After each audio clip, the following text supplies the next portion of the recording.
This time, I'd like to call our Town of Pierson regular council meeting to order for Tuesday, October the 7th, 6:30 p.m. Yvonne, would you do a roll call, please? Yes, sir. Mayor Gray Leonard, I'm here. Vice Mayor Robert Greenland, Here. Councilmember Jimmy Anderson, Here. Councilwoman Lenny Richardson, Here. Councilwoman Brady Peterson, Here. Town Attorney Scott Simpson, Here. Town Planner Mark Brett, Here. Deputy Clerk Ryan Smith, Here. and the Volusia County Sheriff is present. Okay. Lenny, would you please lead us in the invocation tonight? Gladly, sir. Thank you. Let us pray. Dear Lord, I come to you tonight with great thanks for this beautiful community, and I thank you for this life-giving rain you have blessed us with. Dear Lord, I ask you to always protect our citizens and all that may pass through. Dear Lord, I ask you especially to bless this council and anyone that has anything to do with the inner workings of our great town. Dear Lord, I ask you tonight to please bless us and grant us wisdom to make the best decisions for our beautiful town as a whole. And I ask these things in your great name. Amen. Amen. Please stand for the pledge. I pledge allegiance to the flag of the United States of America and to the republic for which it stands, one nation, under God, indivisible, with liberty and justice for all.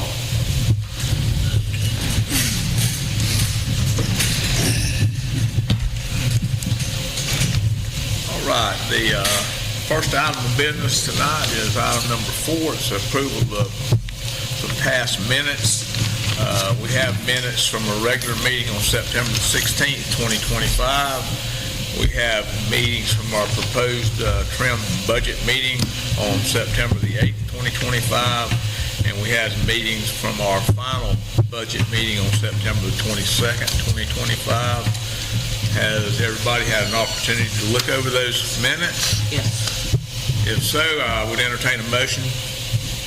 I move to approve the regular minutes from September 16th, 2025, the proposed trim budget meeting from September 8th, 2025, and the final trim budget meeting September 22nd, 2025.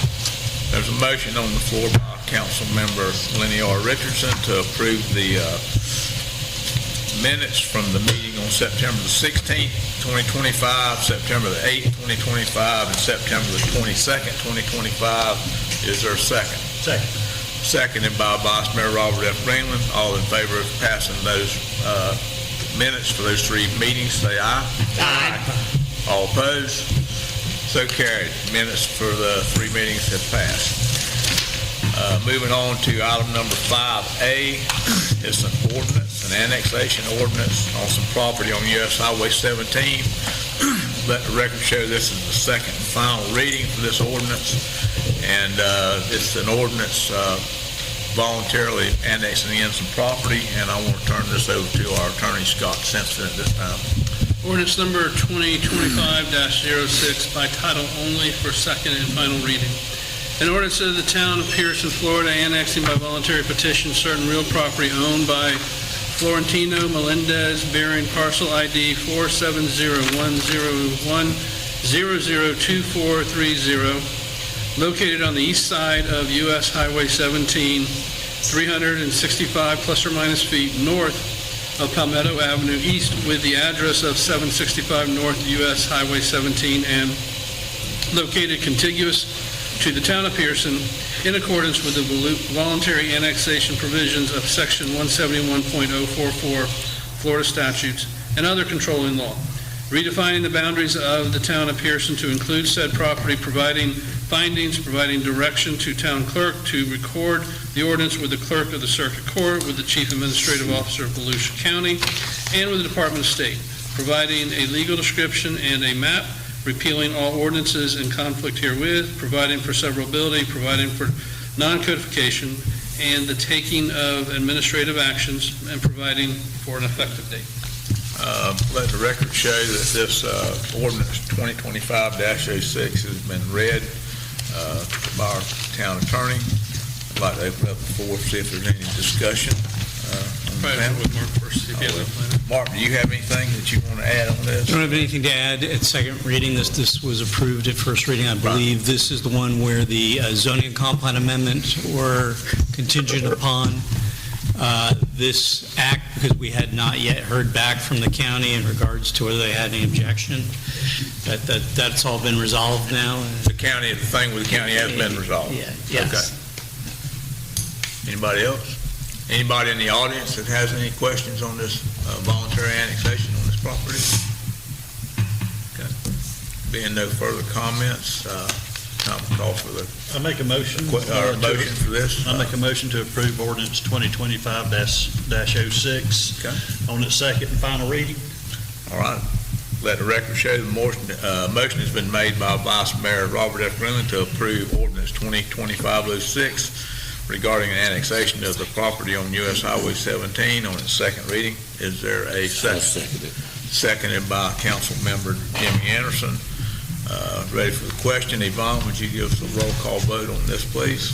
Yes, sir. Councilwoman Brandy Pierson. Yes. Councilwoman Lenny Richardson. Yes. Councilman Jimmy Anderson. Yes. Vice Mayor Robert Greenland. Yes. Mayor Gray Leonard. Yes, let the record show we had a roll call vote on this item of business, and it was passed unanimously. Okay, moving on to item number 5B. At this time, I would like to introduce to everybody Mr. Mike Ponatowski. If you want to come up, Mike. Mike's running for the county council at large. Give him an opportunity to speak to the folks and to the council. Mr. Mayor, Mr. Vice Mayor, members of the Town Council, thank you for inviting me. My name is Mike Poniatowski, and I'm running for Volusia County Council at large. I'm a 55 plus or minus year resident of Volusia County, grew up here, Beachside, Daytona, Port Orange area, law enforcement 36 years, EMT paramedic for the county for longer than that, emergency manager, 47 years of boots on the ground in Volusia County. I came up to Pierson for the fires, came up to Pierson for the auto train wreck, for many medical calls, running in a Beacon ambulance and then an evac ambulance. And I owned a business for 13 years, and I sold it to a big company. My wife Lydia and I together 38 years. We have 3 daughters, 4 grandchildren, and we've made a home in a place called the Tomoka Farms Village. Very similar, but not as beautiful as Pierson. Pierson is what Volusia County was. Pierson is what Volusia County should be, but we know it's moving in the wrong direction.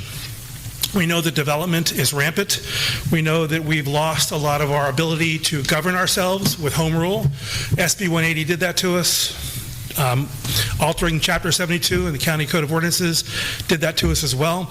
We are losing the ability to take our own property rights and apply them to what's best for us.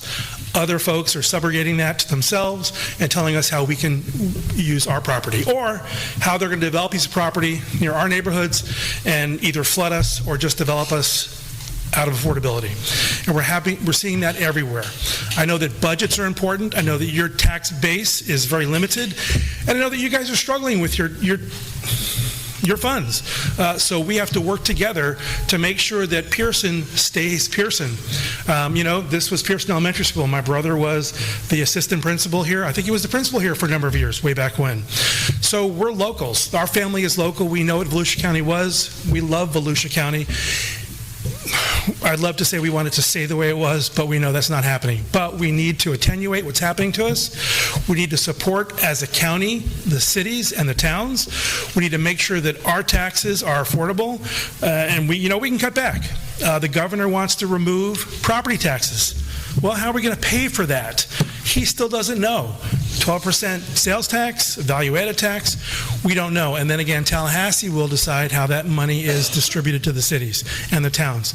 Not fair. Again, that's taking away more home rule. So we need to fight these things from the cities and the towns and the county. And I pledge to you, I am going to do whatever I can to make sure that we keep home rule, we expand home rule, we fight SB 180, we fight Tallahassee, we make sure the lawmakers in Tallahassee are doing what we want to do, and I promise you, as the at-large candidate, which is the entire county, I will do what you want me to do. as your representative on the county council. I know you guys know Jeff Brower. He's 1 vote of 7. He's got a tough job up there.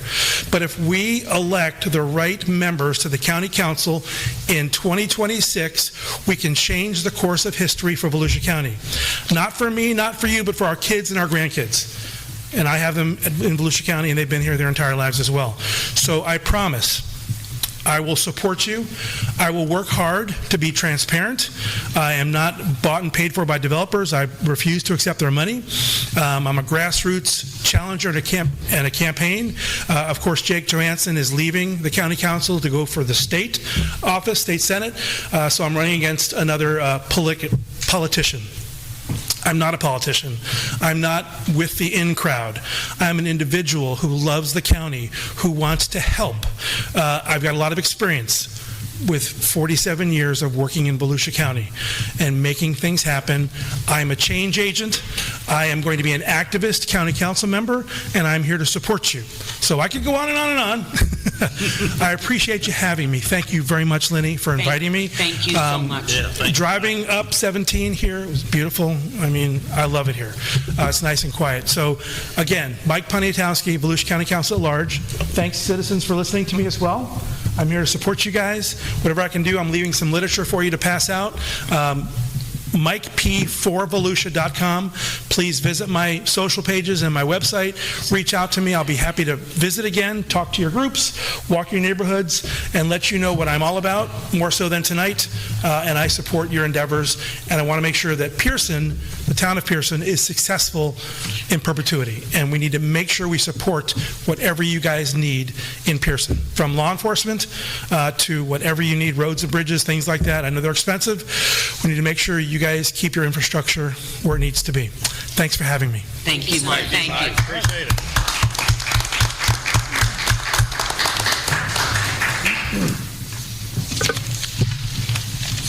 All right, moving along, the next item on the agenda would be item number 5C. It's temporary banners for Healthy Kids of Running Series, and Allison Nast, is she here? I don't think she was going to come, but I told her I would run it by council. Okay. So Allison Nash, she started this Healthy Kids Running Series. It's a statewide thing. She's trying to get a Pierson chapter going.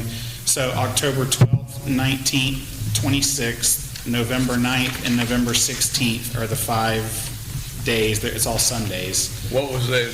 That was the 12th, The 9th, 12th, 16th, and when in November? 12th, 19th, 26th, and then November 9th and November 16th. So she's asking for permission to just hang a couple of banners on the fence over at the park just to promote it. She's trying to get kids engaged and involved. We've shared flyers here. We've put it on our website, our Facebook. She's trying to get the schools to either post it or make an announcement, but I told her I would have to run it by the council to see if she could put a couple banners up. She said they would just be temporary. She came in and spoke to us a few I think meetings Yeah. back, she I did. believe. Mhm. Yeah. Yeah. And we chose Sunday because we didn't want to interfere with Right. the games or the saddle club. Exactly. Right. Yeah. Any- I don't have any problem with the I have no banner problem. myself, but that's a council decision, and you guys, I have whatever y'all feel like is we need no to do, that's what objection we're here. doing. Done here. There's no objections, Ryan, so Just we'll wanted go to make ahead and sure. let her put her banners up. I don't think we need to do a vote on this. Okay, moving on to item number 5D. It's time for our traffic safety team meeting information from Les Pulley. Hey, good evening, John. Good evening, Lester. These are my notes from last Thursday, October 2nd. Countywide, they're having problems with parents arriving early at the schools to pick up their kids, and the gates are still closed, and it's causing traffic problems. They mostly talked about Indian River Elementary. They're blocking a lot of the roads and stuff there, but pretty much all the schools were mentioned, including in Pierson. And I know they do it here in Pierson. They show up before the gates open, and they're causing traffic problems. They're parking between no parking signs Yep. on this town sidewalk. They're saying law enforcement doesn't want to get involved because it's parents picking up their kids from the school. and state law prevents the gates from being opening earlier. Nobody really had any solutions at the meeting, other than the parents not showing up till the school lets out and the gates are open. So if we can encourage the parents, don't show up to school early, wait till the gates are open and the school's let out. Then they can drive right in, pick their kids up, and get out and not block traffic. That's about the only solution, I think, that they came up with. McInnes is doing well now. The traffic problems, I guess, up there have been solved. I'm going to vent a little bit here.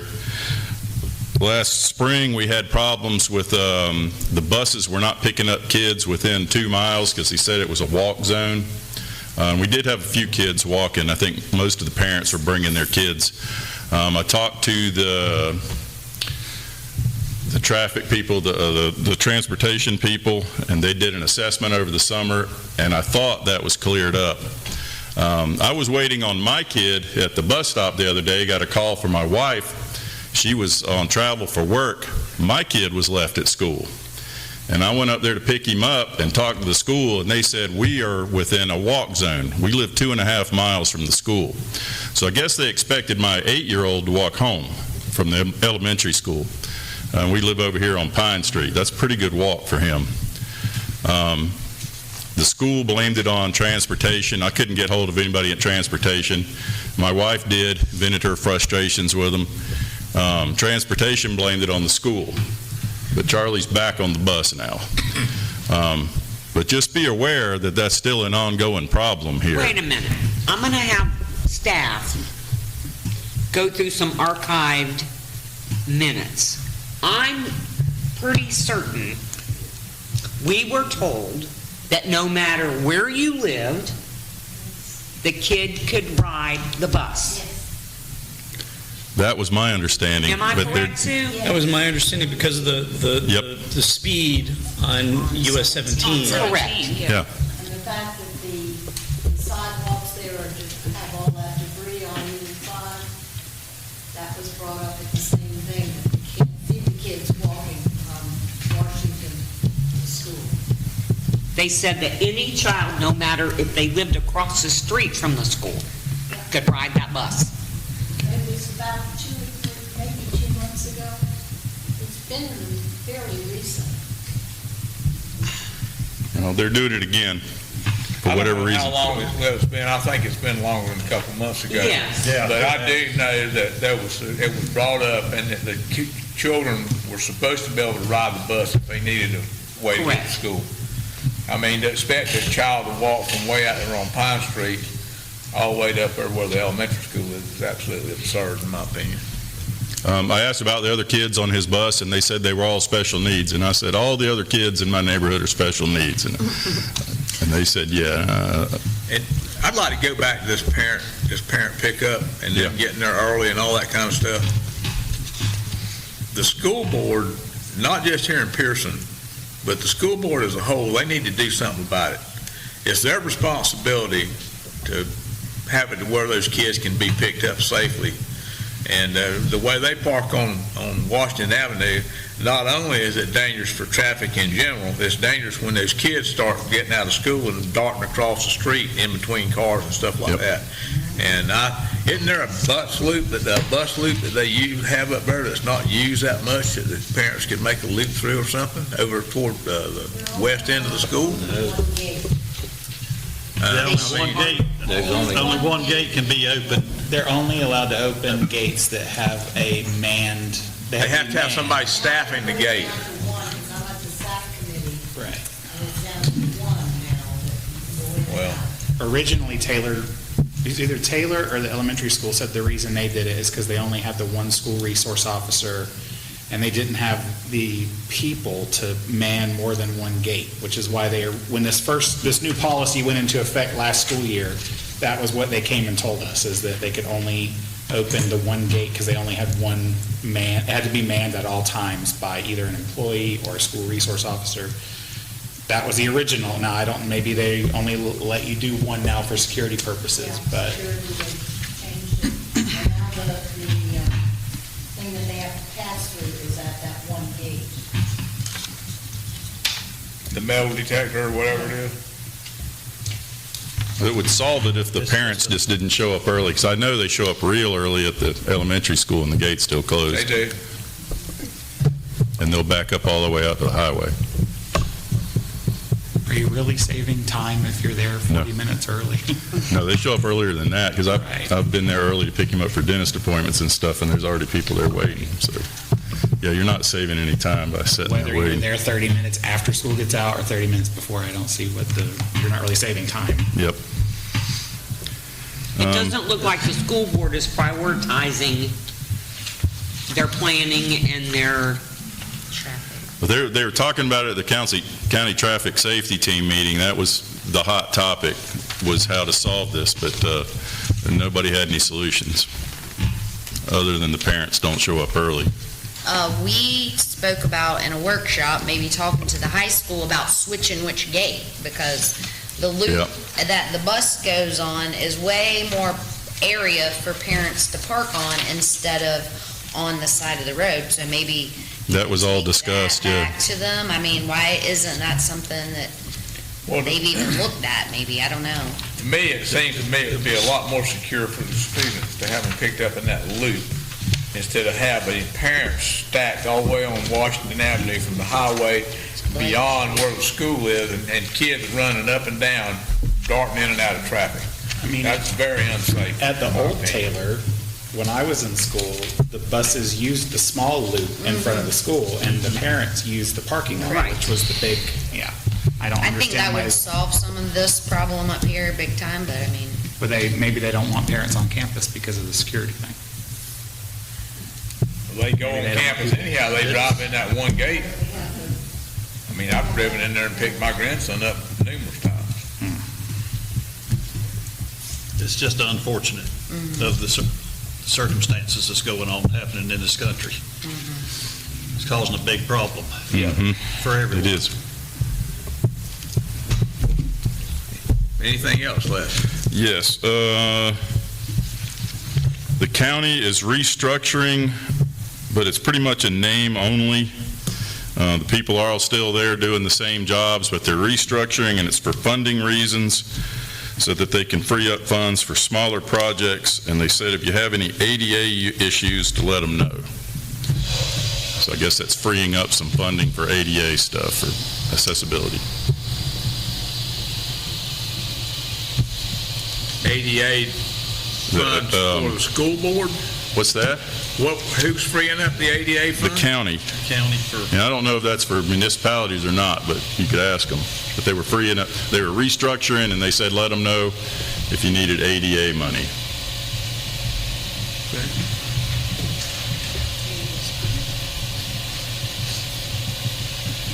Pioneer Trail and I-95 is a mess. I guess they got construction going on there. They're still working on Highway 17 up here, resurfacing. Most of it's at night now.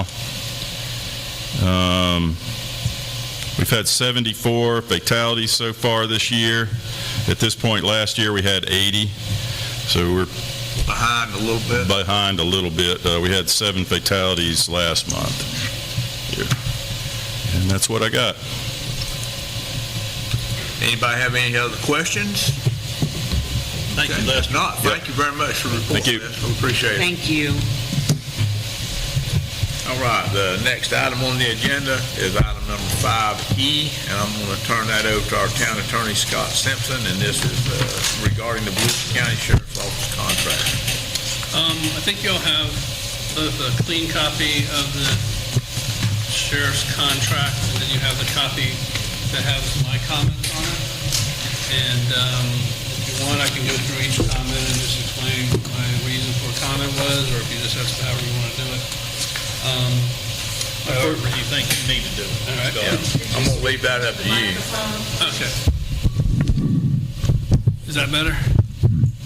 On page 2 is the first comment, not really a substantive comment, I just didn't understand, we didn't really reconsider anything. They came back with a new contract, it wasn't, for 1 year at a lower level of service, and they were not really sure why they talked about their funding in there, but it's not a super important comment, just a comment I would like to discuss with them. This has not been shared with the county. So I gave the comments back to staff, and so they brought it back to y'all before we respond back to the county. So the county has not seen these comments. Page 3. So understand when we go from, what basically they're proposing is go from 2 officers to 1. At 2 officers, we were getting service 12 hours a day for 7 days a week. When we go to 1 officer, we're not going to get 7-day-a-week service. So what they're saying is we have 84 hours per pay period. My comment was, well, can we put in their weeks as opposed to pay period? I don't know what their pay periods are. And I know in our conversation with the sheriff's department, they had to structure it because of there were issues about their pay periods plus the amount of overtime they're required by union contracts. But I would like a little more specificity there, so we know either explain what the pay period is, or I'd rather limit it to how many hours per week they're going to be here, or if it's got to be every other week, staggered, but just 84 hours per pay period doesn't really tell me much.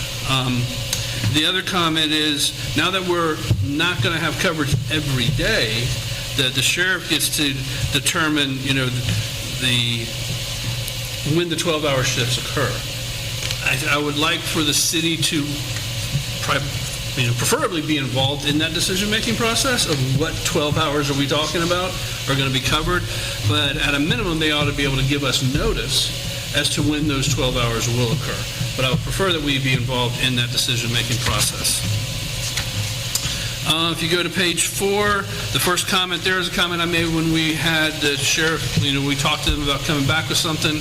One of the issues that we have discussed here, we get it. If there's an emergency, somebody's got to leave.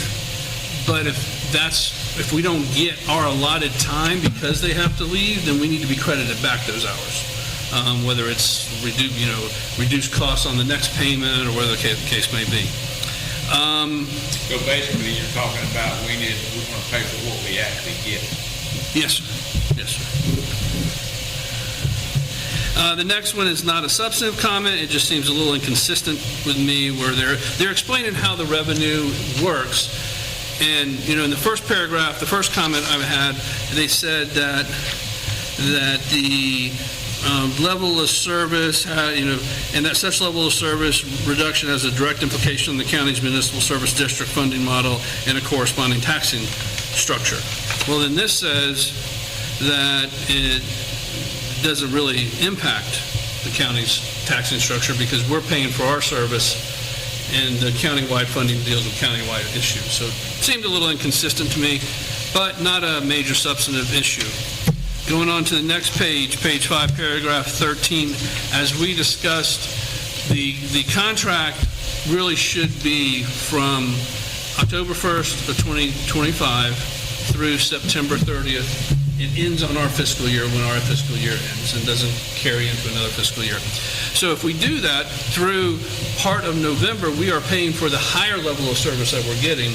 So we're only going to pay for the reduced level of service from middle of November 14th through the end of the year.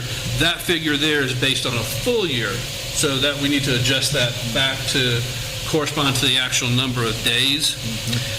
The other comment is, this is the true-up. I don't understand the August 11th, 2026 date.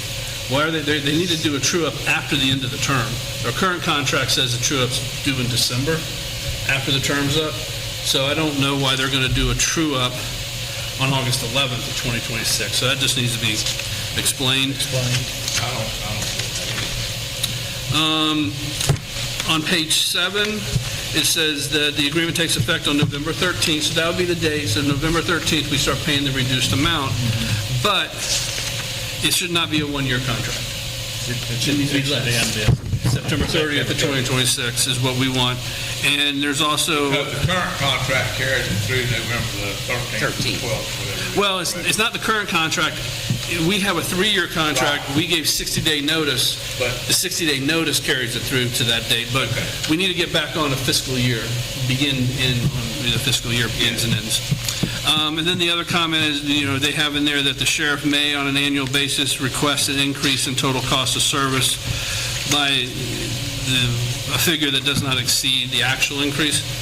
Well, that's true if you have a multi-year contract going with a one-year contract, so that doesn't need to be in there. Our contract we terminated did have that provision in there. They could ask for annual, increase the following year, but it's only a one-year contract, so that doesn't need to be in there. I think those are my only comments. But as I said, this has not been shared with the county, the sheriff at all, and so I think staff wanted to make sure y'all didn't have any additional comments, you're okay with my comments, before we sent it back to the county. I think it would work better if it did it on our fiscal makes year, sense. it just makes sense. Yeah. Right. I agree with that. Instead of overlapping into another It ought to be budget year. contiguous with what our budget year is. Yeah, I wouldn't think they would have a problem with that. I wouldn't think so. But yeah, and it would be nice to know if we did know when they were going to be here. Yeah, I mean, Yeah. either if I think we ought to have input in that decision-making process to help them, like when we think we need help. But if not, at least we need to have some advance notice of when they're going to be here, and I don't know how far advance. That's going to take some more conversations Right, yeah. with them to see how they do their scheduling and stuff like that. And like I said, I would just like more specific, 84 hours per pay period. I'm thinking that's probably 2 weeks, though, right? I would think it's 2 weeks, so I'd rather say 2 weeks? 2 weeks as opposed to a pay period, but What is the pay period with 2 weeks, 2 weeks? 2 weeks. Yeah. 14 days. So I would just like it explained a little better. Yes. Just so if I can read it, I can say yes or no, they're compliant pretty easy, and I don't have to go looking into, well, when did your pay period start and stop and correspond with these hours? So, Absolutely, we need a little more clarification. I think on the days that we want them here, we need to work with the sheriff's office and use a lot of their information. Sure. The crime statistics. Yeah. Things like that. If that can be done, yes, for sure. in the conference call we had, there was a brief discussion about it, and there is issues with them having to make sure they stay in compliance with their union contract. So it could be, I remember he said something like, well, maybe 3 days, 1 week, but 2 days the next week. It's going to have to be something like that to meet their commitments in their union contract for the number of hours. So that, we just need to explore that a little more. Ryan has questions. I just had a comment. I had a phone conversation with Chief Deputy Henderson the day that he sent this over, and he told me they did go back through a lot of our statistics here, and he said there's no detectable patterns and behavior. You know, he said, like, for instance, in Deltona, you might expect a Friday night to be really bad, but he said there was no real discernible pattern in Pierson. So just as an FYI, I don't really know if it matters day, night, weekend, weekday, you know. But we could still ask them. Well, I think it would be important, even when we had the 12 hours, I mean, if I was a criminal, I would know when the sheriff is here. You don't want to be on a set pattern. So I say, oh, we know the sheriff is here Monday, Wednesday, Friday, so let's commit our crimes Tuesday, Thursday. It needs to be shuffled to the extent it can be. It needs to be sort of random so that we don't get people knowing there's a routine. I don't think it needs to be a consistent routine pattern. Yeah. It needs the pattern. It doesn't need to be a pattern. Yeah. It needs to be random and Yeah, routine. Just create a little gotcha moments there. The only other thing that we kind of talked about that, and it may not need to be in here, but we had talked to the sheriff about, you know, like, kind of like an a la carte, like if we wanted additional services, the cost of that. And I don't know if he can add that into this, that if we wanted extra patrols, we knew something was going to happen, and that may already be in existence, but it might be nice to have it in this agreement to say, can we get an extra patrol for this weekend because there's, you know, bike week going on, or whatever the case may be. There's something going on, and we think we're going to have more activity or something. That was the only other thing that I don't know if we want to request from them.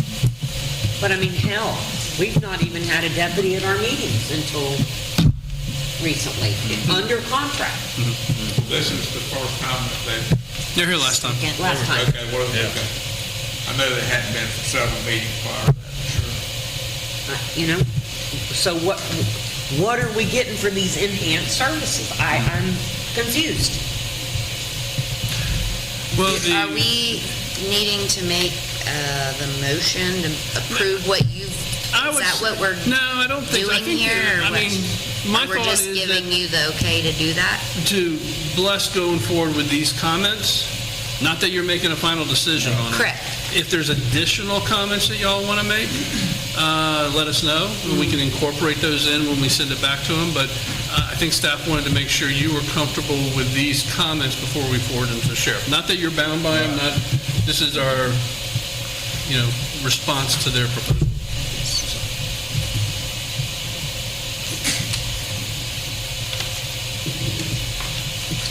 Everybody feel Yeah, okay, so yeah, you're going to forward this to the sheriff's office and then... Somebody will.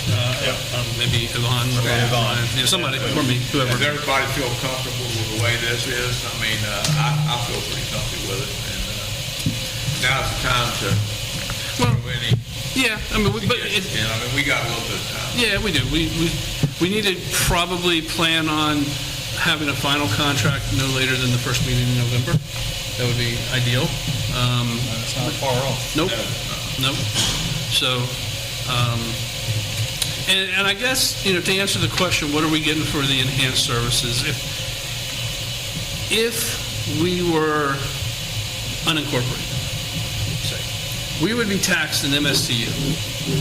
That's what they tax for their unincorporated services and patrol services. But how that patrol would work and how that's set up and where they go, where they aren't, would all be determined by the sheriff. What we are paying for is for them to make sure that there's going to be a deputy within our city limits a certain amount of time every week or pay period or whatever it's going to be. So that's, they are contractually obligating themselves to make sure when they do their patrol and come up with their plan, that it will incorporate their obligation to have somebody here that number of hours. Which we know has not always been the case. Well, I know there's emergency situations. I'm not familiar with any other situation. I mean, that raises a question. Do we want, and I don't know if I made that comment or not, but maybe we want on a monthly basis to say, show us who was here and when.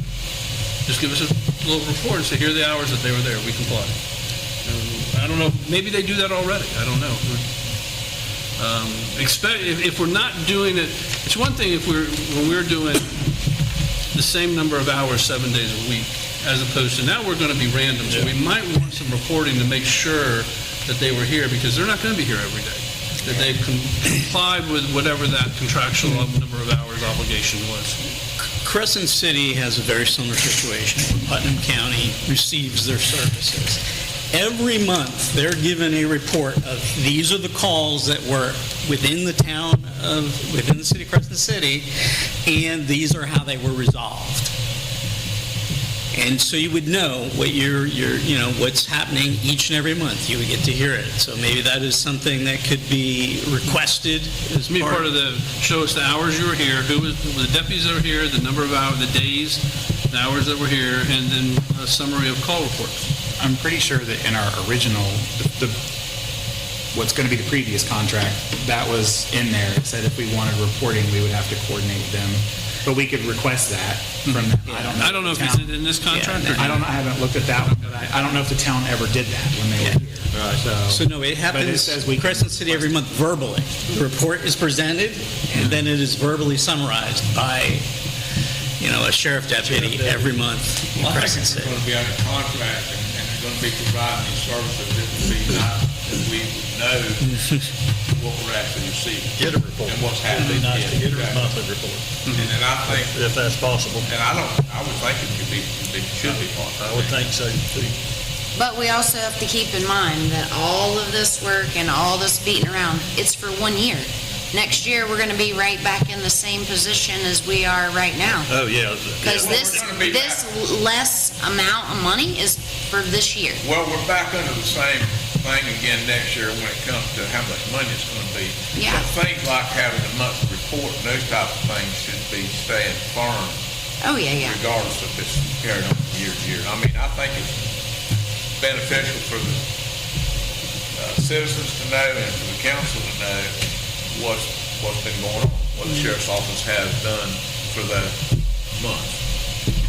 like Mark was saying, they do a report up in Special City, and I think that's not an unreasonable request, and I think it would be our benefit to know that information. Now, I guess one way you can kind of look at it, I don't know if it makes you feel any better or not, but if we're in the unincorporated area, and I think Ryan had this number, if we had the MSTU and we were paying the MSTU for patrol services, our taxpayers would be paying $135,000, right? Something like that? It was like 160 something. 160 something? Yeah. So we're paying additional $10,000 to make sure there's a deputy here a certain number of hours every week. So you're not going to, and I think that's one of the issues the sheriff had is, if we don't contract with them, how do they fund this? That was a problem for them, because they can't put an according to them, they can't do an MSTU on us because we're an incorporated area. So, but the law says you got to provide law enforcement services here. So they created a funding mechanism that didn't contemplate this scenario. Right. And so that's why I think they reached out to us, and that's a lot of the conversation was about that. And I think that's something I think me with staff, maybe I should include myself in staff should look at with the county, say, are there alternate funding ways to do this than either a contract or that you're thinking of? Maybe there's another way we can do this, but we need a little more time to think about it. So, I don't know. But if that makes you feel better, we would pay $160-something thousand if we were in the unincorporated area, and we wouldn't be guaranteed any hours here. So we're paying $10,000 more to get those hours here. So I don't know if that makes you feel better or not, honey. No? We're already paying on our taxes 163. No, the 100, what are we paying? 145. 145. So on your taxes, there's two types of services. We're already paying that. Now they want us to pay another. Well, so let's say That's different, though. That's different. If we're in the unincorporated area, we would still pay that 145 for countywide services. But we would have an MSTU tax on top of that for $160-something thousand. That's what. That's strict because to the sheriff. It's like the countywide services are for the jail, or the clerks, the air patrol, and Probably beach patrol. It's everything to do with sheriff's. Everything to do. well, not everything. Not patrol. For sure, it's not patrol. And I didn't get a good explanation of this is funded out of this pot and this is funded out of this pot, other than to say patrol in the unincorporated area is funded with the MSTU. Countywide services may be swapped. I don't know, who knows? But countywide services are funded under their general tax that everybody does pay that. If we don't have a contract with them and they don't levy the MSTU on us, they're still going to have to provide some level of law enforcement to us, and that was their question: where do we fund that? We can't put the MSTU on you. And so that was the discussion we kind of had. So, but in terms of dollars, we're paying about, you could say, $10,000 to $15,000 more for sheriff services than we would be if we were unincorporated. But in exchange for that, we're getting 84 hours of a deputy here every pay period. To us every pay period. So Just this year. this is a one-year deal, and the goal is to have it in September 30th. The contract will have to be negotiated. As long as it's an annual contract, it's going to have to be negotiated every year as far as the amount of money.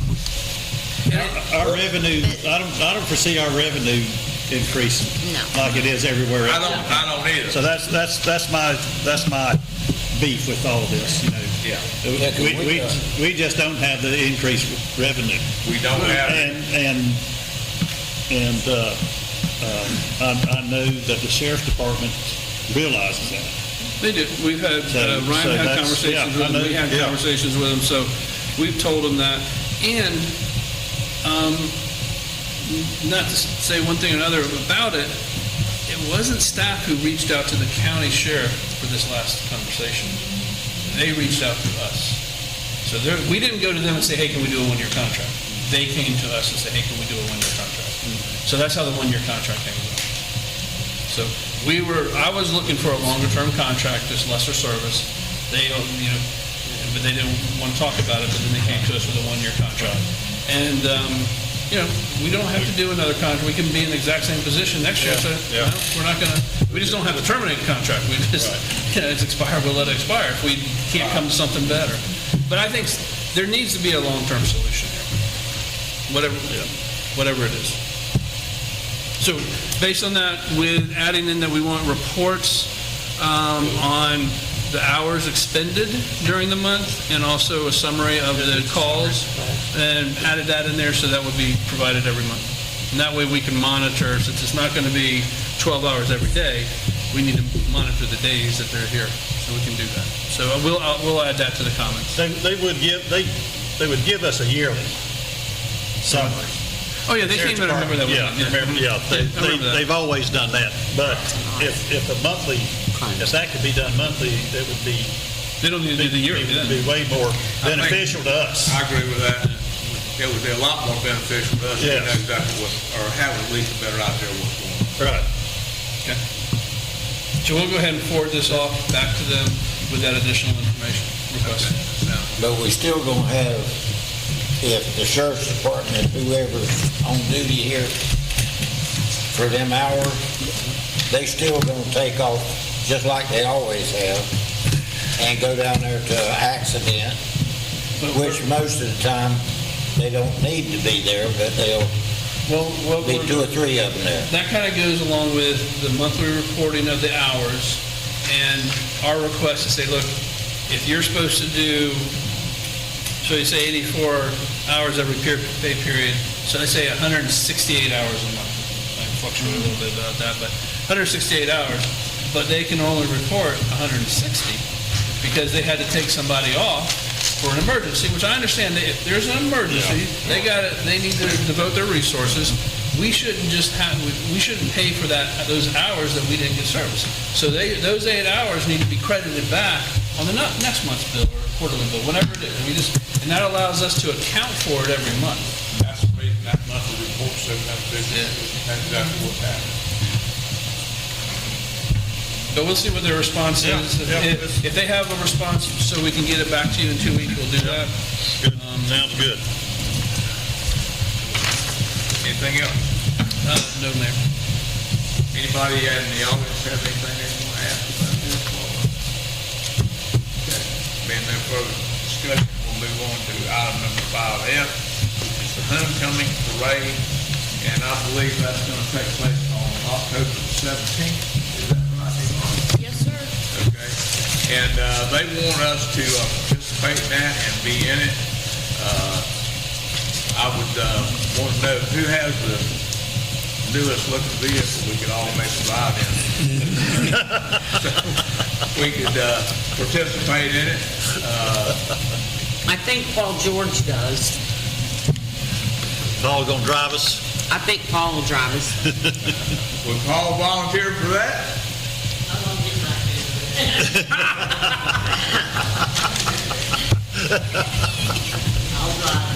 Okay. So, do we know exactly what time that thing's starting on? Yes, I'll learn here. Oh, okay. The route, what time you have to be there. I still don't even see how anybody's gonna be out there to watch this parade. Where are they parking? At the park. M&E's in the park? Where they always park. It's only, On the other opposite side, because it's going to the elementary school, so I mean, it's going from the high school north to the elementary school and then back to the high school, all on Highway 17, correct? correct. That's what they said. So I don't know how there's gonna be anybody out there watching either, but that's the route that the high school chosen, so I think that maybe we can, ride in it and wave at a Palmetto fan or something. Another brilliant decision by the school system. So, barring anybody having any difficulties, as many of us as can, let's plan on participating in that. And, yes, Yvonne? And just let me know so I know the amount of candy I need to buy, Okay. depending. Let Candy. me know who's gonna participate, There's because kids out it's there. like candy I for think each they of you were- I'm to thinking toss they're out. going to be at the elementary school, and that's it. Yeah. So when we make the leap to the elementary school, we can, And maybe on Washington, from the school to the red light and then up to the airport maybe, that'd be about it. and then that's it. M&E's, there'd be some kids up there, people at the M&E's, like probably at Rick's place. So anyhow, the parade's gonna start at 1:30. I guess that's the time they're planning on pulling out. So maybe we should try to, The lineup It time. says lineup time. 12:15 to 12:15 to 12:45. 12:45. we need to be there between 12:15 and 12:45 and get our position, and we'll participate as best we can. And if anybody can't make it, just give a shout out to Yvonne, so we'll make sure that everybody knows. Anybody have anything else on the homecoming parade? I do have one thing I want to ask the sheriff's office. Have y'all already been contacted through the high school about that parade, Jeremy? Yes, sir. Good. All right, good deal. Thank you. Moving on to item number 5G, Councilmember Lenny R. Richardson, growing homeless issue in Pierson. Thank you. So I know currently we have no ordinances or anything pertaining to the homeless vagrant issue. And in the last 10 days, I've known of 2 occasions where people that appeared homeless or vagrant or whatever had confrontations with some of our citizens.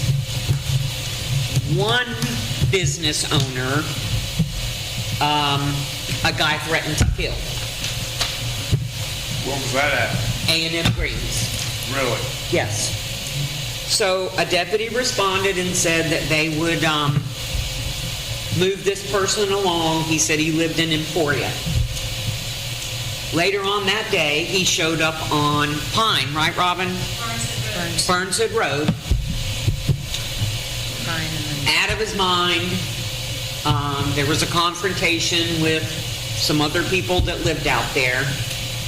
Law enforcement responded. They were going to move him along.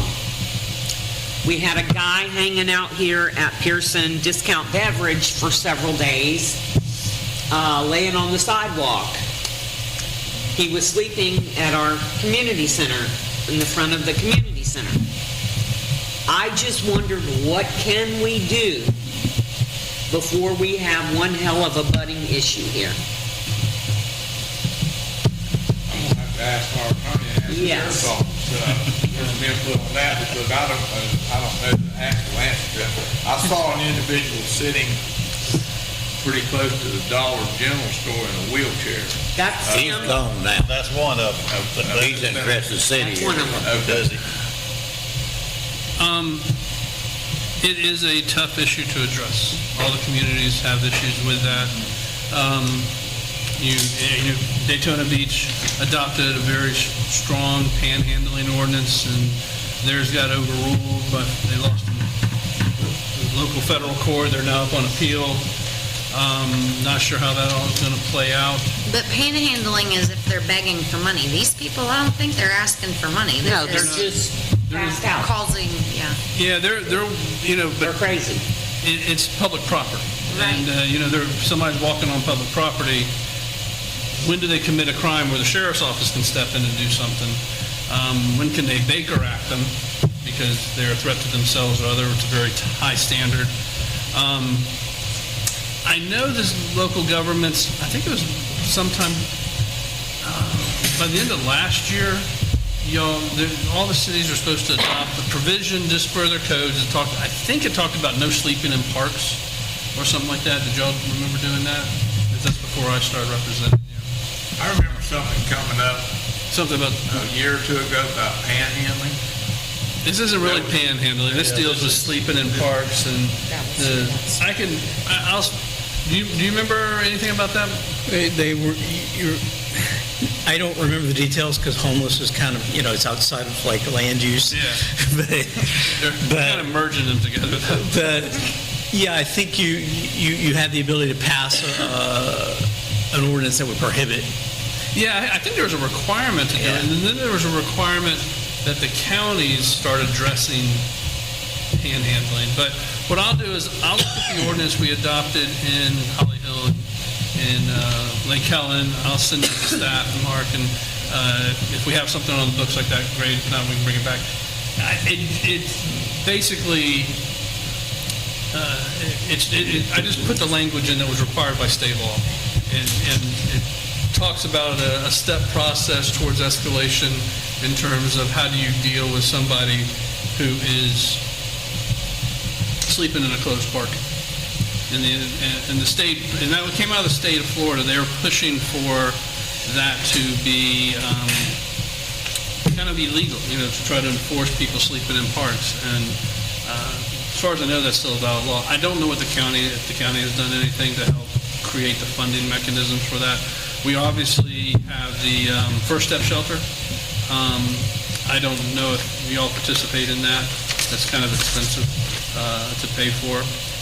But that's where you can help fund a First Step Shelter where homeless people can be taken to. Are there any homeless camps in the areas? Because where I've gotten involved in it is usually with private landowners. You have to encourage them to post their properties no trespassing so that they can, the sheriffs can do something about it. I haven't seen any instances of what I would call actually a homeless camp set up, but I have seen a couple people just hanging around on the streets. Yeah. I mean, you can watch the news every night and realize this isn't an isolated problem. It's a big problem across the country, and it's not easily solved.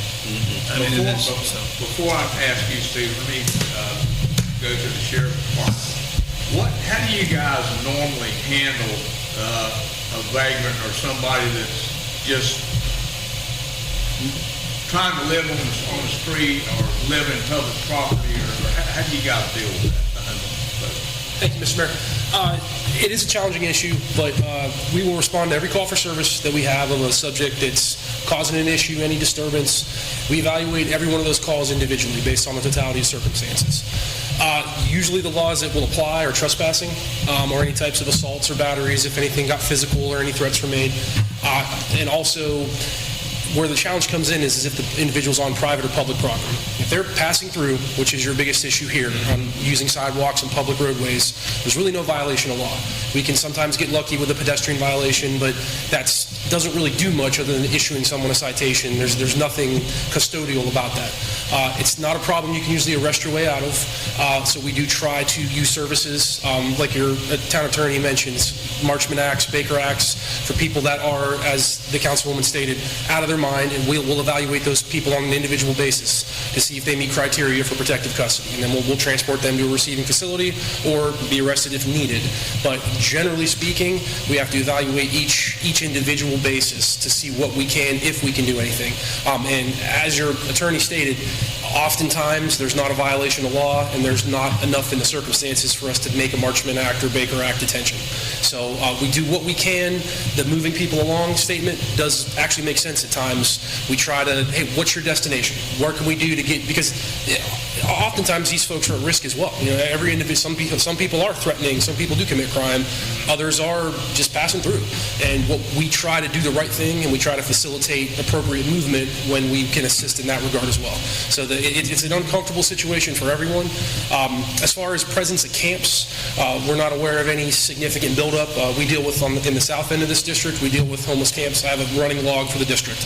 There are none on that log with the Pierson address I can share with you. But we do deal with this constantly. It's not new to us. We do have a somewhat effective way of keeping them out of vagrant properties and private properties when we get trespass authorization notices from private landowners. So if you do have private property where individuals are when they're not supposed to be, call us, we'll come trespass them, and we can also get trespass authorization granted where we can, on behalf of that landowner, move them on. So Do they have to have no trespassing posted on their private property to have someone trespass? We'll provide no trespassing signs when requested. There's 2 trespassing statutes in Florida. I won't get into the details of that, but I'm sure your attorney can advise. There's one about stuff that's posted, and there's others trespass after warning. So generally speaking, once you're warned, then you return, you're subject to arrest. So that's where we come into play. We're able to warn on behalf of that But landowner. basically, if there's a guy rolling down the sidewalk in a wheelchair, there's not a whole lot we can do about it. Yeah, that's public. That's a perfect example. Yeah, that's. The most we can do in that circumstance is conduct what we call a well-being check, Yeah. and we'll check on that person, see if they're in a medical emergency, see if they need services. But if they're not, and If they're they're really not, not committing a crime or doing anything, there's If they're not a not- whole lot we can do about it, right? They're just walking down the sidewalk or rolling along in a wheelchair. I mean, yes, sir, that becomes the biggest Where he challenge. was sleeping out there in front of the community center, that's public property. Yes, ma'am. Was taken care of, you just mentioned the community center, you did take care of that. Yes, sir. And if it's town-owned property and you on the town wants us to move someone, absolutely, we'll respond to that and take care of that. But we have to be notified. And if there's areas that you want extra patrols conducted, that there's a known issue We with the can community center, trespass him at the- let us know and we'll log those extra patrols, sir. We can trespass him at the community center just as easy as we can trespass somebody here. I mean, None of it's easy. if they're just rolling down the sidewalk, there's not a whole lot you can really do about it. Correct. If there's no crime being committed there, and if they're not a wanted person or they're not in need of services, then there's nothing we can do. So thank you, Mr. Mayor. Thank you. Thank you. Thank you, sir. I think somebody want to comment? Sue, yes, ma'am. The name check with Red, when they were over at the other place, I believe there was a homeless camp between them and the railroad tracks. And cleaned it out, I think. Okay.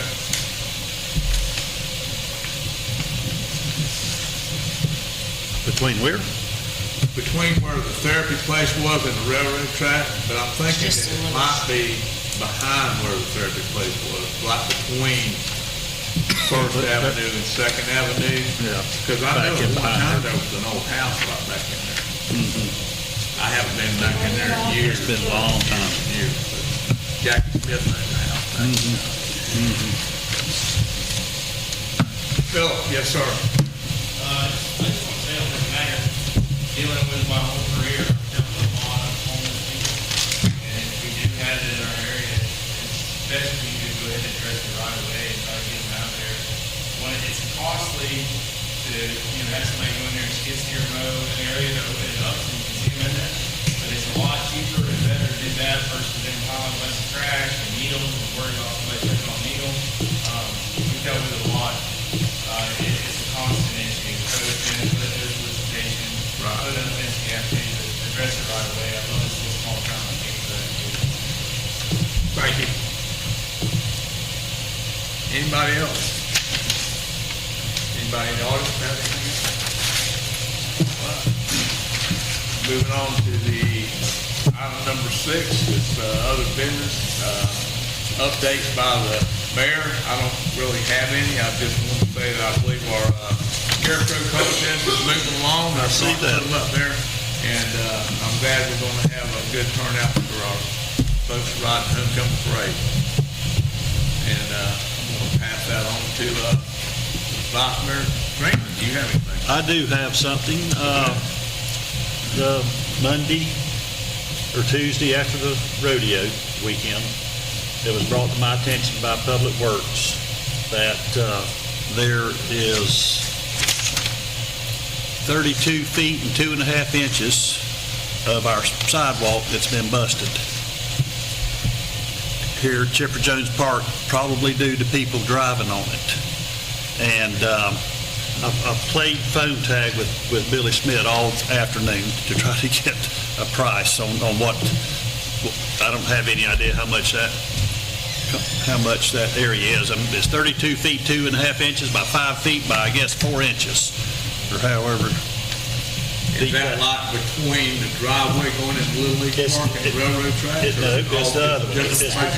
It's between, it's all between the Chipper Jones Lane Okay, and and, no, the other way, To the worst. towards the railroad. Okay, that's what I'm But- saying. Yeah, but- west. but west, but not, it's to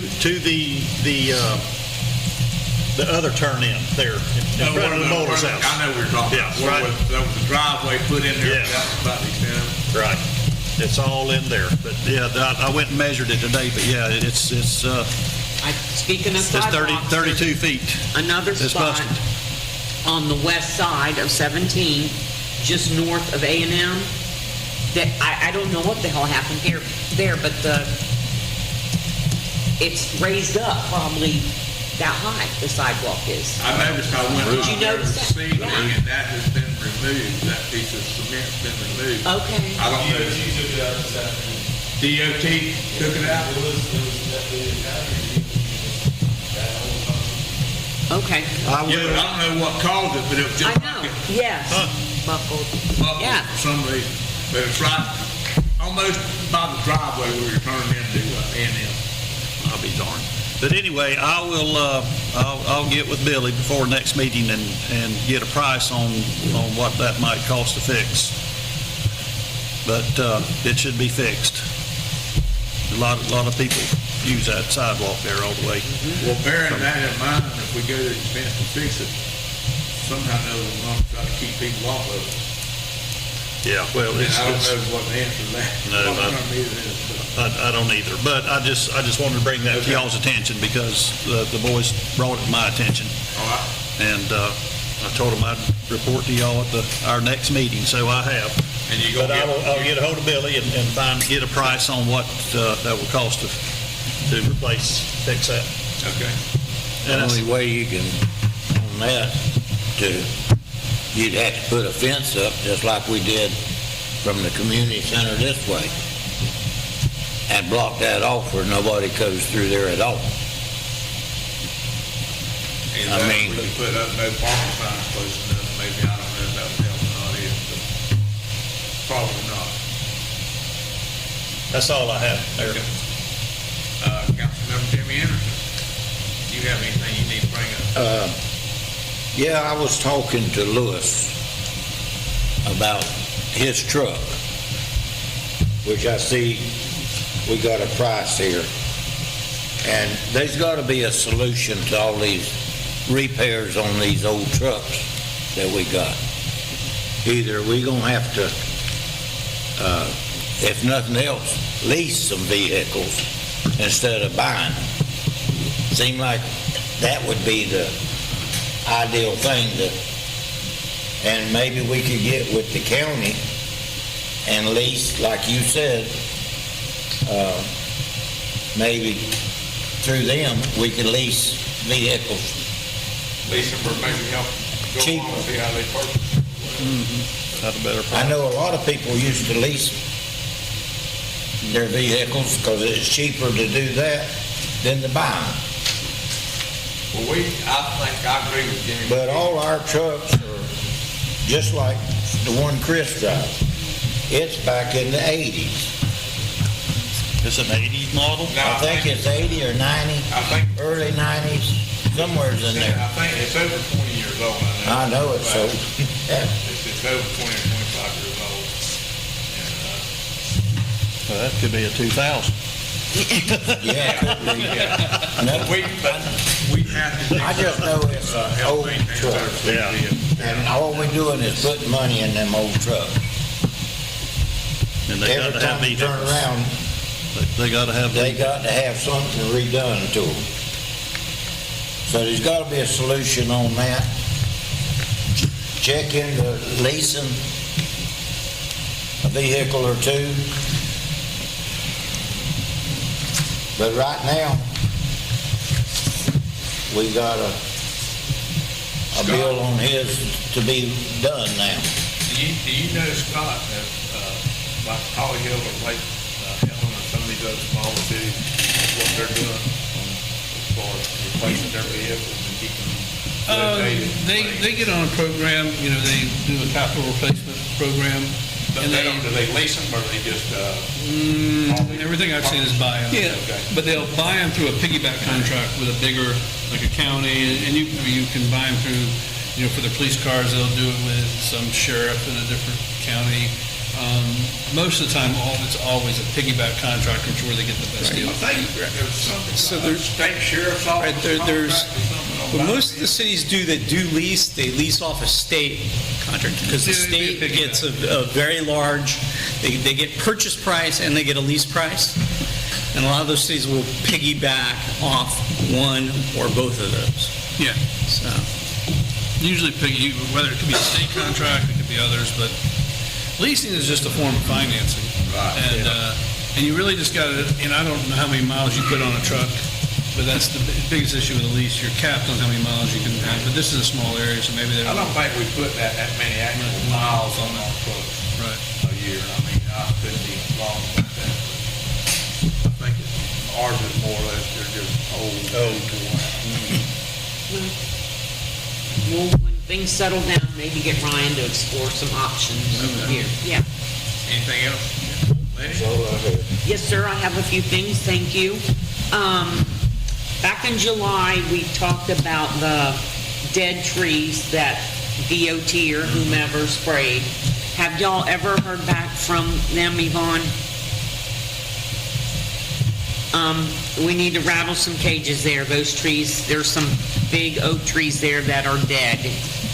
And it's a matter of time before something occurs there. That's along 17. Between Hagstrom and Pierson Supply. Yeah. Between Hagstrom Road and Pierson Supply, those sidewalks, there's trees falling on the sidewalks. That area is grown up. Melissa Shell used to run there, and she said it's so bad, she won't anymore. We need to start maintaining some of these sidewalks, and That's DOT. So we need to get that contract. We DOT talked needs to about start this doing it. many That's times. right. That whole piece is But they're DOT, not. and they're not doing their job. they're not. They're gonna mow it twice a year. If Yeah. DOT's responsible for those sidewalks, then we need to get with whoever is appropriate. Yes. And But we've also been told that we could possibly contract it ourselves and bring that money back into house, and then we have a say-so about it. Until then, we don't have a say-so about it. It's DOD. Local governments do, especially along, like Holly Hill along US 1, and they will get contracts to do maintenance on the roads. I don't know that they do like sidewalk repair. That might be a little bit beyond. This is No, like this is just mowing, weeding, taking out they do trees. that. trees down on the sidewalk and... Cities do that. I think Oak Hill had contracts to maintain the medians in US 1, and so does Holly Hill. They get contracts to maintain the state roads, so that's not uncommon. the city has a contract with DOT. Yeah, the city has a contract, and they'll pay a certain dollar amount, and you're responsible for doing it, $15,000 a year, whatever it is. Well, we've been doing it for years. That may be what we will have We to do. need It to look looks into bad. that. Yes, yeah, it looks terrible. Well, especially if y'all are doing it, you might as well get paid for doing it. So, if you're spending the time out there anyway. Past the Lutheran Cemetery, east of the Lutheran Cemetery, someone has installed a speed bump in the road. It's gone. Is it gone? I had them go remove all that Good. the other day as soon as it was put there. Okay. It was the homeowner It was, in front of the Tefts house, the house right behind the cemetery. It was a Okay. complete speed bump they put out there. One of the plastic, I had Lewis and Chris go remove that Good. as soon as I heard it was there. I went and seen it for myself Is that right there, kind of where Ray Hazen's packing house is? Before that. before there. Just back to to the west of that. And they just slung it back off the road because they asked me, do I take it? I said, it's not our property, just leave it there, just remove it off the road, because the road is our responsibility, and that's Right. what they did. Let me ask you, Scott, if somebody places something like that, it's an unauthorized piece of equipment in the the middle of our public street, don't we have the authority just to remove it, take it? That's what, You have the authority to remove it. I think it was a good idea telling them just to put it on the side of the road. Yes. Okay. And not take it. And I don't, and is it, there may be some additional, I mean, what if they put it back? it could escalate. I mean, I don't know if there's a crime blocking a public thoroughfare when you put something in a block thoroughfare. Hold on, George has a comment. Yeah. Homeowners in the land, really just say that we wait and install one in front of his house. And it was a substantial hardwood. And it was there for a few days until we figured out it wasn't supposed to be there. County removed it, and then the county road very sent them to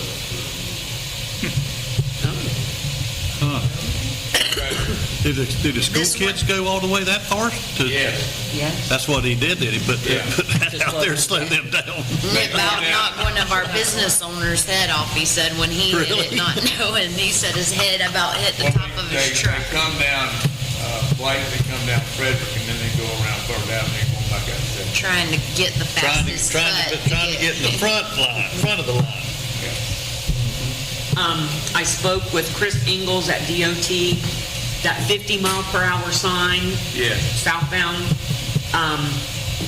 the garbage bag has blown off of it. So I contacted them again, and I said, look, instead of paying y'all, the taxpayer paying y'all, to come up here and keep replacing a garbage bag on a sign, how difficult would it be to take your pliers and take the damn thing down? Could that happen? And he said, oh, I'll see what I can do. So, the cell phone tower on Hagstrom Road, the lights, the illumination lights have been out since September 9th. That's the second time in about 4 months that tower has been black, dark. So The one by your place? yes. And it's a 300 and I can't remember what they said, 316-foot tower. Yes. It has to be illuminated. Who owns that? Is that AT&T? AT&T, I think, yeah. So if that continues, I think we need to reach out to somebody about their maintenance. Maybe do we But have wouldn't an that be address? the homeowners that's responsible for No. that? Do we have an address? Or would that be FAA? FAA. Right. That's I who I mean- talked to, yeah. FAA is probably who we need to talk to on that. Yes, Do we have a street address on that? right, I'm gonna have to get it for you. I wanna say 822, but don't write it down, because I'm not. If you can get me an address, Yes. I'll make a call to FAA. Okay. Okay. That's just disturbing. Okay, yeah, well, yeah, it needs to be done so that somebody don't complain on it. Right. That's all I have. Thank you. Randy? Only thing I had was about the playground. How close are we to, I know you guys dealt with Charles and redoing the trees last week. That's all got done. Yeah, he came back and pruned looks them up a better. little bit. Yeah, it looks much better. Yeah. But where are we with opening that back up? Because we're at our 30 days. Is there any I think Lewis and I thought them's it already was opened it I up. thought it was. Oh, there was? Yeah. Okay, that's Yeah, good. I think as soon as Charles got through, they was, Mowed it and Mowed it. hopefully throwed down line for them sand spurs out there, because they were horrific. The whole month they had to throw down lime. I mean, Could you verify? they're bad. Sand spurs are bad right there. To make sure that's open? yes, that was open. Okay, it is open? Yeah. Okay. That was the only thing I had. It's just about the playground getting reopened. You you're getting ready to go out of town, aren't you? I'll ask them tomorrow. Yeah, if I can, Yep. put some lime down there? Yeah. Yeah, okay. Good deal. Mark, do you have anything? I'll be here October 16th to 9 o'clock to 11:30, meet people, talk about land use and zoning questions. Okay, That's all. that's all. How about, you guys? Okay, I had the quote that we received on Lewis's truck to see if he's wanted to approve it or not approve it, but Lewis is having a problem since it's been so wet, his windows are fogged up, and he can't see out of them for the first couple of hours in the morning. So that's why that quote was in there. My second one is we have an issue going on between two restaurants here in Pierson. And in between those two restaurants, if you see, there's a map in there that shows you that it's supposed to be 4th Avenue. And the one restaurant owner is blocking the other, okay. PFR is blocking Domino's from getting out of their parking lot by parking their vehicles right there in our platted road. That's what the issue is. I've been contacted by the owner of the Domino's and by the owner of the building. If you can look at the pictures in there and see where he's parking and blocking them in so that they can't get their vehicles out. It was a complaint, but I usually don't bring complaints to you, but this one's a tricky one because we're involved because technically that space in between's ours, the town's. Yeah, That's a platted road. So I was curious how you wanted me to handle this one. Mark, maybe you have advice on how to handle that one? Could certainly put up no parking signs. Just put up no parking So signs? the parking works both ways, because I've addressed it on both sides. Oh, I know. Domino's pizza guys park their cars in that area, 3 or 4 o'clock, blocking that road. Yeah. So what's good for the goose. It's good Oh, for the this is for gander. both of them. Right, I yeah. just want a solution for both of them, that both of Other them issue stop. you have is, I don't know what the platter, how the easement is set, but if they're off the road, they're off the road. You can't put a no parking sign on someone's private property. You want to look at this, maybe? Okay. Well, the platted road is not necessarily be private property. Right, but. That's a platted The way road. it's set up, I'm sure that doesn't, is there a satellite overlay to it? And if you look at the way that the parking lot is set up, that little driveway that goes between 4th Ave and the other part, and the Domino's parking lot, is that road right of way, is that private property? I don't. You would have to get a survey. They've always used it to park for PFR. So Yeah. I'm assuming that Yeah. Domino's is taking some of PFR's parking spots now? No. Because that is how they used to drive through there and all They park. are. What happened is the Domino's pizza delivery vehicles are parking on the edge of that parking lot, and they're blocking the access to drive. As far as the time goes.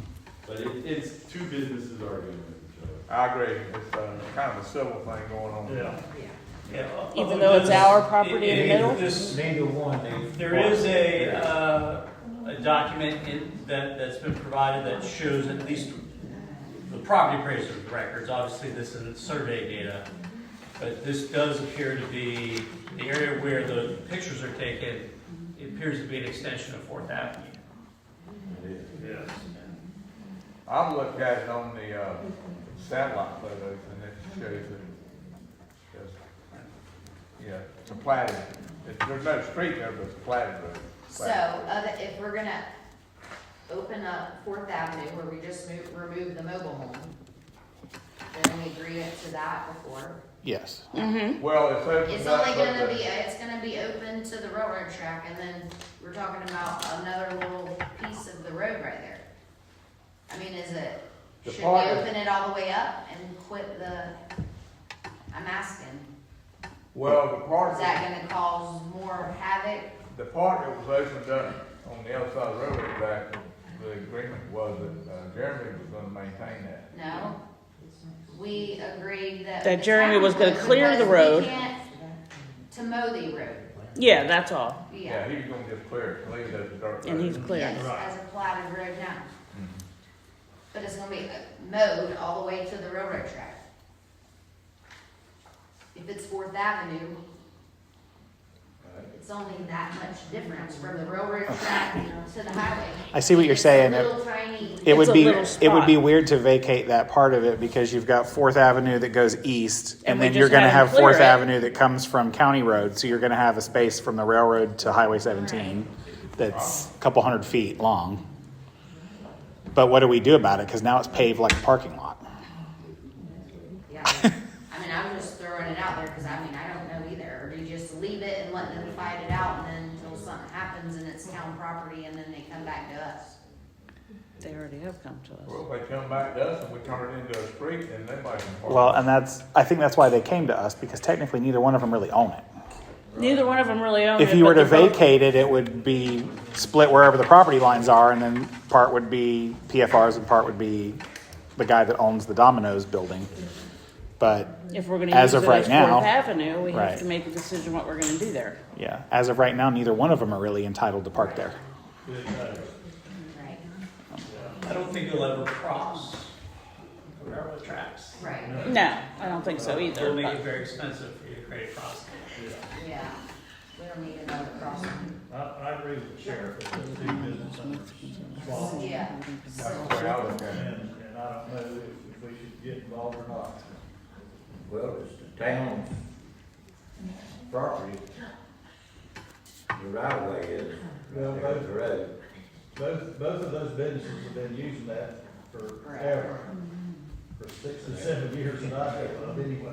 And when it's a parts store, they use road through there.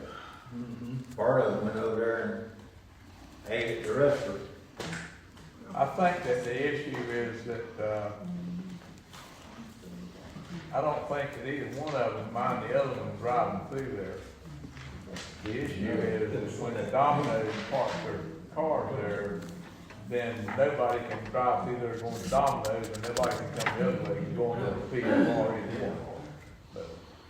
But they still have an entrance to Yes, they do. to Both places. Both places have an entrance, Yeah. and, I think they need to work it out. I think so too, yeah. Both places still have an entrance. Yeah, two Yes.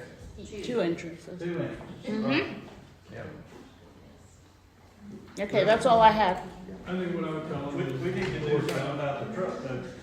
No, yeah, I would just tell them they need to work it out, and if they came up with an agreement where they could share, if the town would be interested in vacating, we could vacate and they could, share the agreement.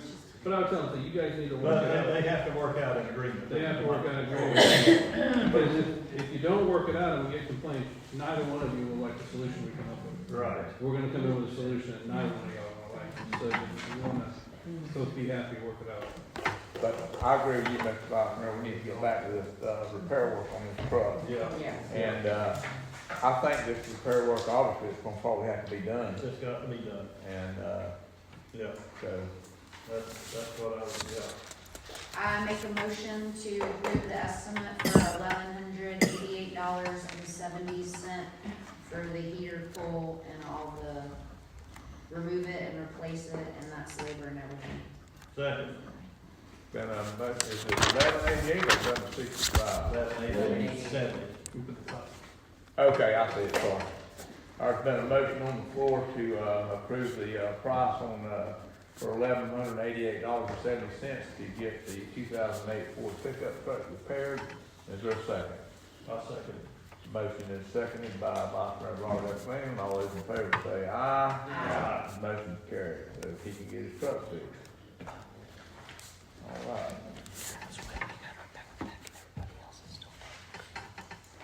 One more chance, is there anybody in the audience who has anything they need to bring up? Yes, ma'am. Me? Yes. Do we have a date for the Christmas, whatever we're doing for Christmas yet? Didn't we say the Friday, the 5th, December 5th? I'm not I positive. want to say.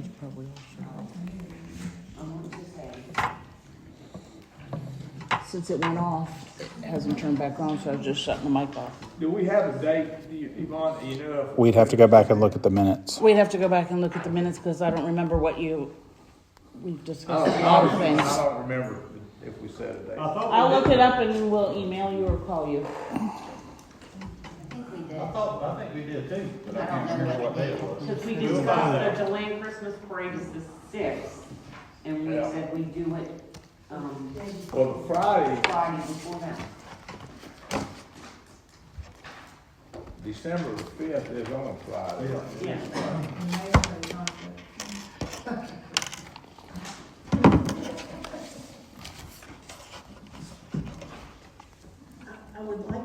just the 13th.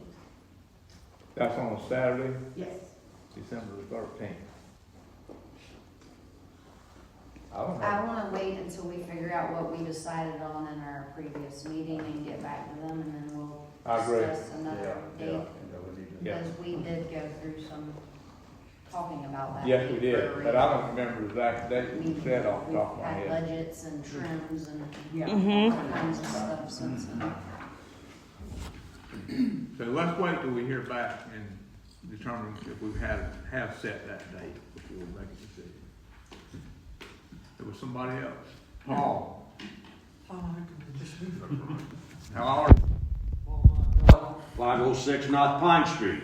I like to bring up an old bandage and rip it off. Have you guys paid attention to that strip mall and the other stores? They're getting better and better, covering their windows. I thought we had a law that says you can't have more than 25% of the front of your premises. I think we had that issue addressed one time. but I We've think had they about came 5 back. million times. I think they came back. And every one of you have heard about it, obviously. We just talked about Now, this last one of the week major, about- one of the major things was, if I'm not mistaken, it was because we didn't know who was gonna be in charge. Well, we know who it is now. Our town clerk.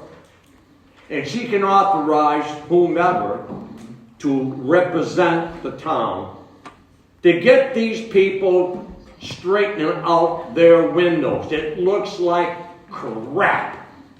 What an embarrassment. Pearson, you guys are always talking about how beautiful this town is, which I agree, until you see that crap. Well, that, agreed, and we just talked about this last week and addressed to send all of them letters again. But we as a council can't decide what every business The way owner it in works, this town. We just have to make sure that the laws. the way it works, Paul, is someone has to come in and file a written complaint, and then it goes to Yvonne I'll as be a there. DRA. I'll be there tomorrow. Yep. I'll be there. All right? Yep.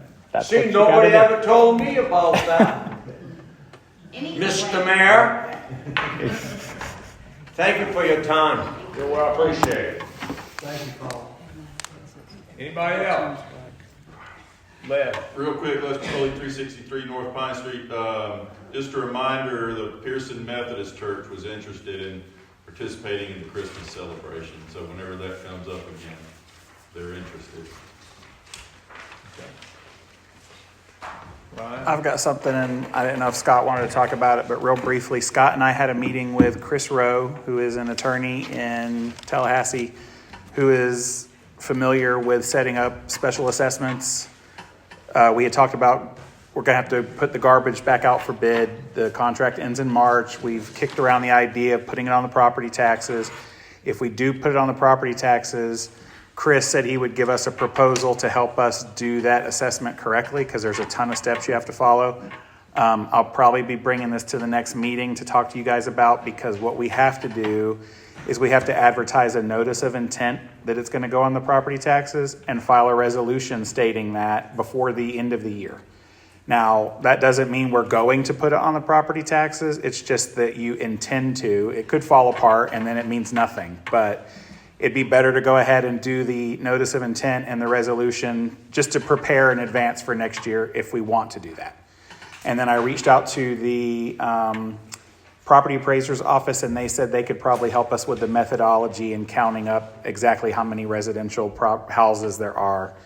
You know, Pierson's unique in that there's a ton of ag property. Some has a residence on it, some has a business, some both, some none. So you can't just go by land that's zoned residential. You have to look at all the ag land too and see, is there a residential house there? But the property appraiser thinks that they can help us with that. If not, I think Scott said he could reach out to, was it Lake Helen, Scott, or Oak Hill that had someone that did that for them before? Both cities used the guy who they contract with, who helps them with property tax issues, looking at property tax records. He used to work with the property appraiser's office, so I could get that information to him. But I'll actually put it on the agenda next week so we can talk about it or 2 weeks from now, a little bit more. And then if we do decide to do that, it'll be advertised the 4 weeks in November, and then the resolution and the public meeting will be the first meeting in December. That'll get us in just under the deadline for the end of the year. So, Thank you. yep, that's all I got. One more chance. Anybody in the audience? Phil? Yes, sir.